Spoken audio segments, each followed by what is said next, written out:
They're not all soft. Trust me. And some of them are bad news. I don't ever slow up, no I don't take. I got no love for the fakeness. If you wanna play tough and wanna hate this, I'll always show up and make a statement. Hello, YouTube. I got a request from Milton States. I think I said that name right. If I didn't, I apologize. And he wants to know about the violence at the walls, the pokings and all that. And I've done things on the walls before, but I want to kind of go in a little more in detail this time. When I first got to somebody asked me, what did I think of other people when I first got to the walls, when I first got to prison? And really, I didn't think much about them. You know, I was kind of arrogant and thought that they were better than me. I was better than they were, until this one old head sat me down and talked to me. And he opened my eyes. And over time, I realized that even though I was in there with a bunch of people that were violent and bad people, some of them became my best friends. And some of them I trust more than people I trust on the streets. Some of them I wouldn't trust on the streets. I mean, I trust them in there, but I don't think I would trust them out here. But a lot of them I got close to, and it didn't matter, you know, how violent of a past they had or not. I just became friends with them. But let's get into this pokers. The walls had the tag plant where they made license plates, which means a lot of weapons could be made there and was made there. I mean, there was like swords that came out of there almost, you know. I ain't talking about small pieces, but great big long ones. And there was blind spots everywhere. There was no cameras everywhere you turned. And you had to be careful in these blind spots. You know, everybody did. It didn't matter who you were. But in the 60s, this place was called the bloodiest 47 acres by Times Magazine, and that's because of the violence and the assaults and the murders and all this going on. I mean, it was worse back then in the 60s and 70s than when I got there in the 80s. And it was bad in there, you know, and these old heads would tell me how it was back in the day, and I was just like, it was worse. You know, it was just unbelievable. But I can remember, you never knew.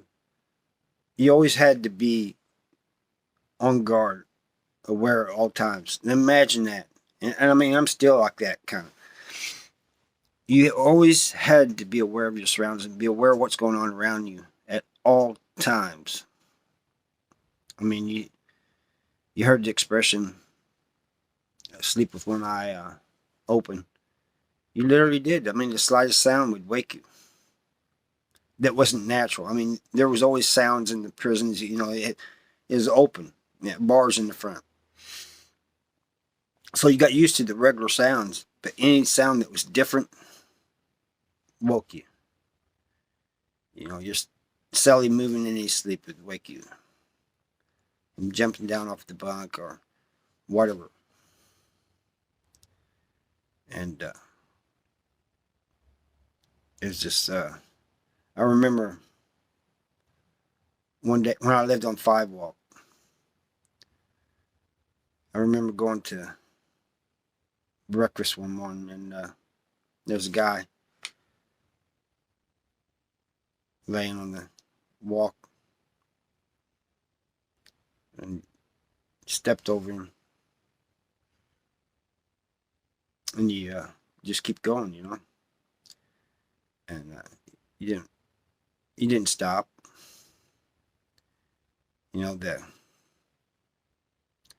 The red was dripping down, going off the walk and dripping down.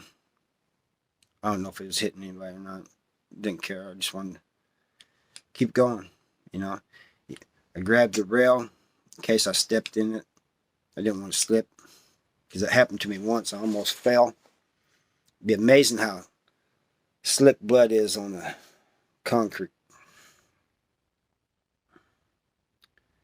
That was on the flag where I almost slipped. There was nothing really to hang on to, That was a little ways from the wall, and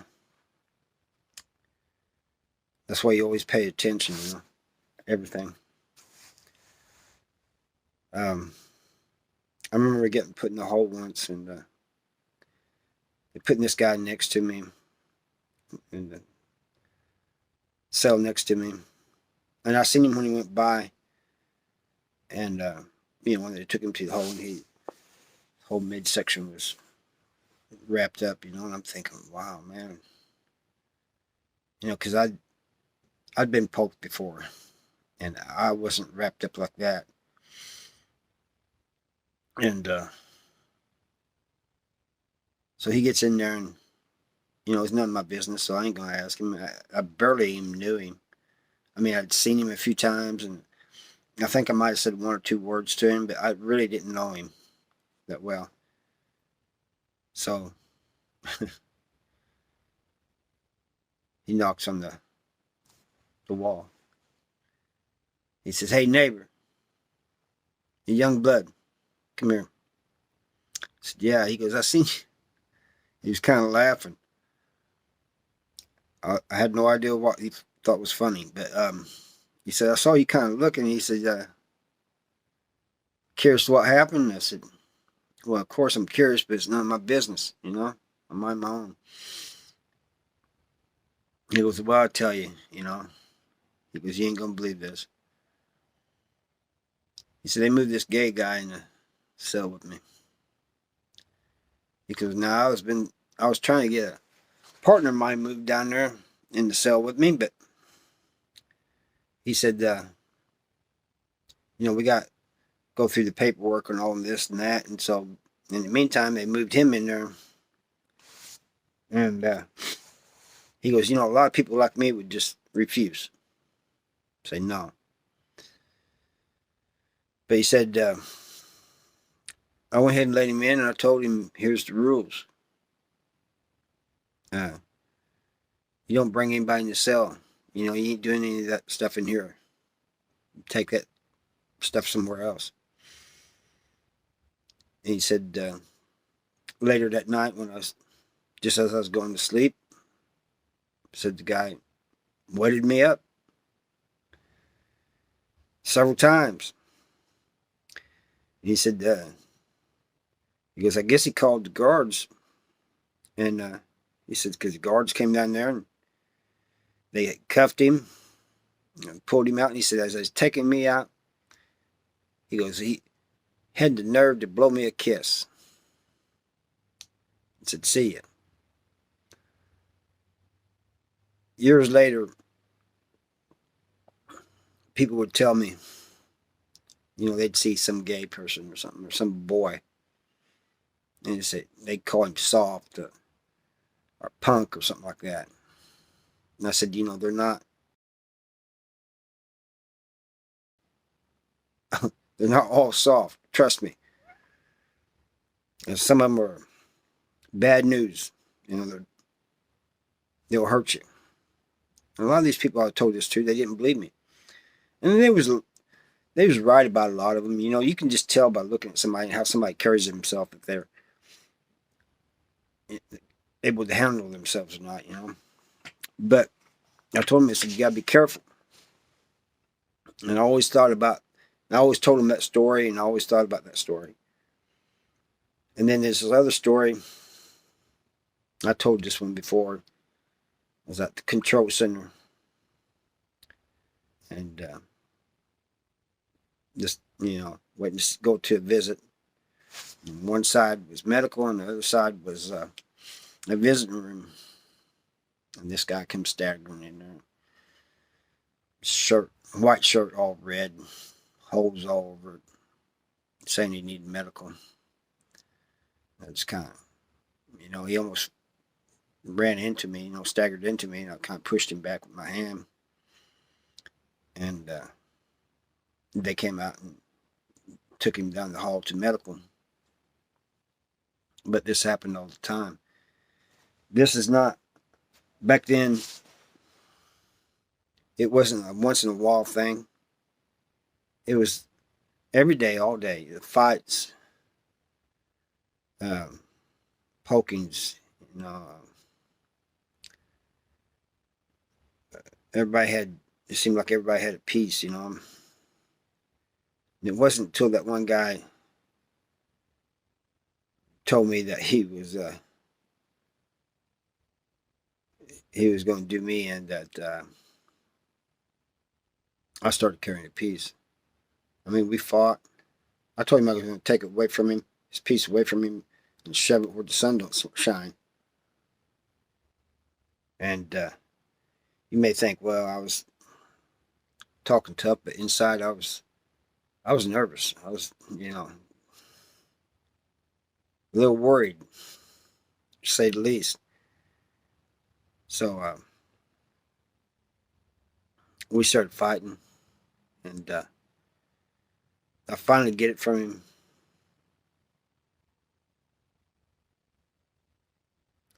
And I'm trying to do exactly that. I'm trying to put it where the sun don't shine. And about that time I get tackled. Jerked up. And I'm cuffed. And it was only then that, the guard says, we're taking you to medical. And I'm wondering why. And then I see the red. And at first I'm thinking it came from him. But no, it came from me. The stomach and my back. And it was kind of strange when they was sewing me up. You know what? At first I didn't feel anything. Nothing. But as adrenaline wore off or whatever, it was like this burning sensation, like a stinging. But when they sewed me up, I'm thinking the one in my stomach was worse, because it was the one bleeding the most, The one in the back was bleeding, but not that much. And but they were sewing me up, and they was just kind of joking around with me, Not the guards, but the nurses and doctors and stuff. Not joking as in ha, but I guess they was trying to cheer me up, But I don't know what they was trying to do, but I wasn't in the mood for it. But the weird thing is when they went to sew my back up, I think they only put a couple stitches in. But they was telling me, do not move. Because I tried to adjust, and they said, don't move. Okay. But I don't know why. I mean, it was just like I said, just a couple stitches. The one in front, I think, was 4 or 5. But this is a message to all the young people out there. Yeah, the walls is closed, but this stuff still goes on, and people are getting poked for less reasons now, over the phones and different things,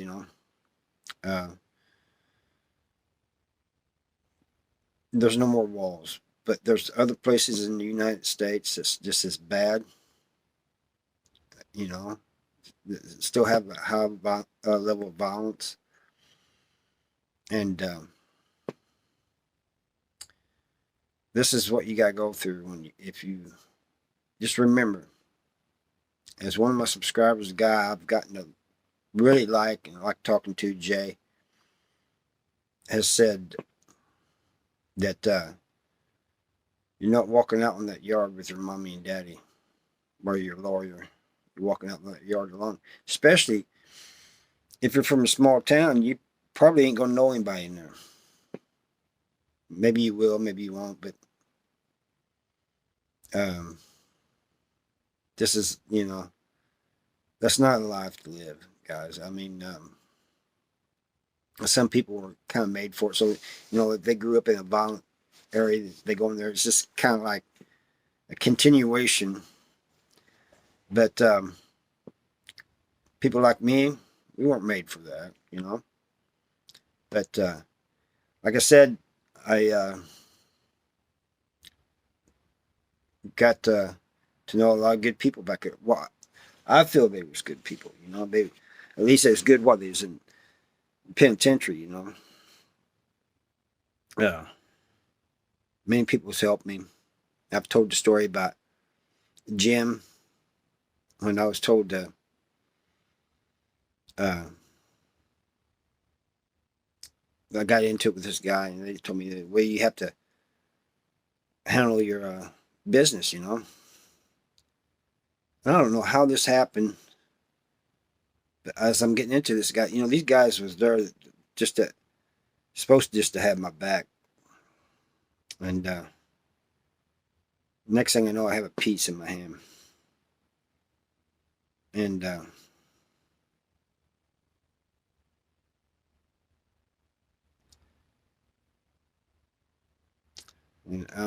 this guy Jim, he just takes it from me, and tells them to get me out of here. They take me over to. They have these water pump things back then. It wasn't like a fountain where you push a button, you work the handle. I had to wash my hands a little bit, and I didn't know what was going on. I don't know why. I didn't know why this guy Jim did that until later when he told me that he wanted me to go home. So that just goes to show that there are some good people back there. Yeah, that I'm thinking about that now, man. It's like yesterday, and that was over 20 years ago. But I can see that in my mind right now, just clear as day.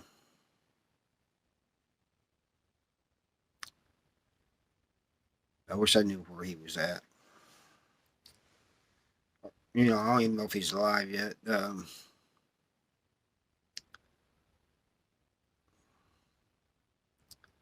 But that dude, I'm forever grateful to him,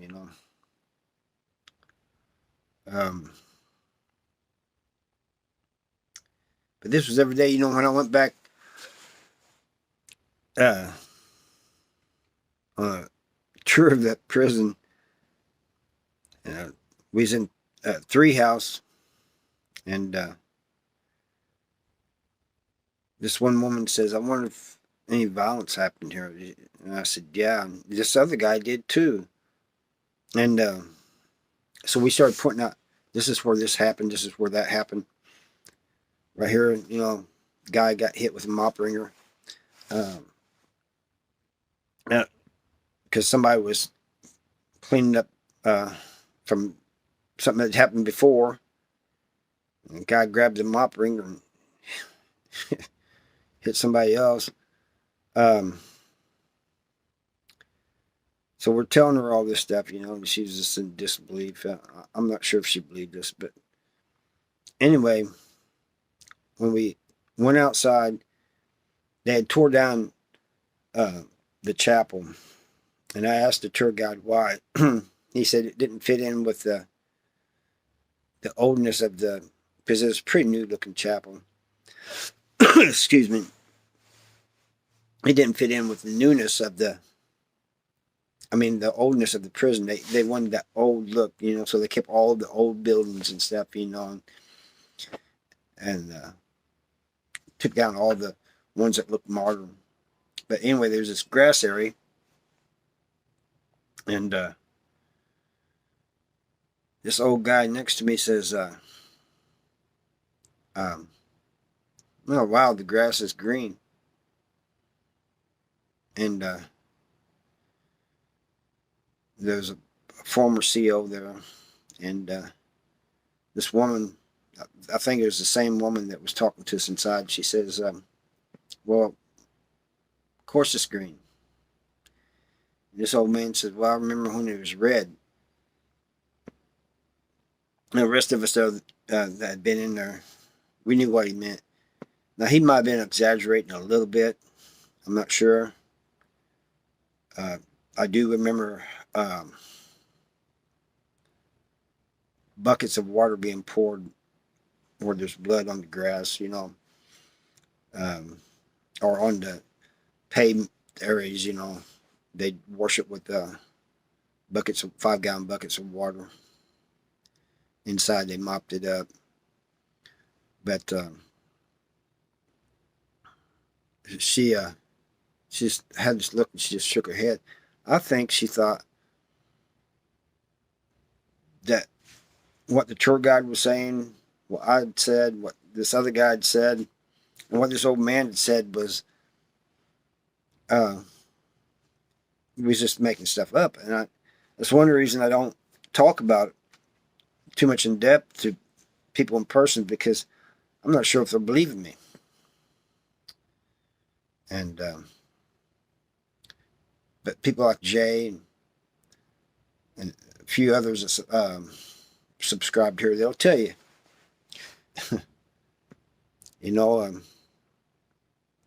I heard Menard over in Illinois is the same way. It's just a violent place, and many of these things I can just close my eyes and just see it all over. But I see things from the walls more clear than I do things that was before I recently got out. I only spent 5 years at the walls, and that was when I first got there, back in 88 to 93.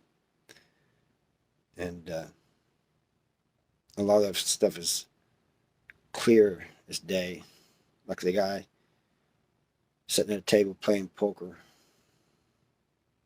the guy coming up behind him and putting holes in him. That's why you should never play poker in prison.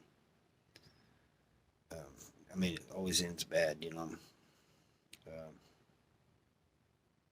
it's just so many different things I can just go on and on and on about,